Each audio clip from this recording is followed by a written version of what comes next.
అందరికీ మహిళా దినోత్సవ శుభాకాంక్షలు. అంటే డాక్టర్గా నేను ఏ విషయం చెప్పదలుచుకున్నానంటే, మహిళల యొక్క గొప్పతనం మాత్రమే కాకుండా వారి ఆరోగ్యము, బలము, సమాజంలో వారి అమూల్యమైన పాత్ర గురించి కూడా చెప్పదలుచుకున్నాను. అంటే ప్రతి స్త్రీ తన జీవితంలో ఎన్నో పాత్రలు పోషిస్తుంది.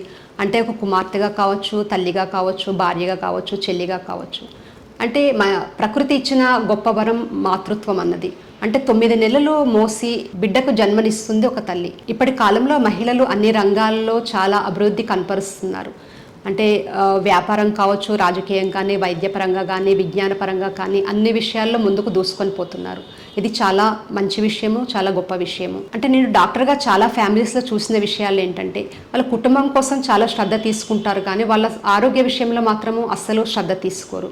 ఈ మహిళా దినోత్సవ సందర్భంగా నేను చెప్పే విషయం ఏంటంటే, ప్రతి మహిళ తన ఆరోగ్య విషయంలో నిర్లక్ష్యం చేయవద్దు. ఈ మధ్యన చాలా కామన్గా వినిపించే విషయం ఏంటంటే క్యాన్సర్. అంటే బ్రెస్ట్ క్యాన్సర్ కానీ, లేదంటే సర్వైకల్ క్యాన్సర్. ఈ 2 క్యాన్సర్స్ని మనము స్క్రీనింగ్ నుంచి మనం ముందే డయాగ్నోసిస్ చేయవచ్చు. అంటే ఎర్లీ డయాగ్నోసిస్ అనేది స్క్రీనింగ్ విషయంలో వీలవుతుంది. అంటే ఎంత ఎర్లీగా మనం డయాగ్నోసిస్ చేస్తే ట్రీట్మెంట్ కూడా కంప్లీట్గా క్యూర్ అయ్యే అవకాశాలు చాలా ఎక్కువగా ఉంటాయి. అందుకే రెగ్యులర్గా బాడీ చెకప్స్, స్క్రీనింగ్ చేయించుకోండి. ఆరోగ్యాన్ని మాత్రం నిర్లక్ష్యం చేయకండి. మహిళ ఆరోగ్యంగా ఉంటే కుటుంబం ఆరోగ్యంగా ఉంటుంది. కుటుంబం ఆరోగ్యంగా ఉంటే సమాజం ఆరోగ్యంగా ఉంటుంది. అందరికీ మరోసారి మహిళా దినోత్సవ శుభాకాంక్షలు. మీ హేమారెడ్డి.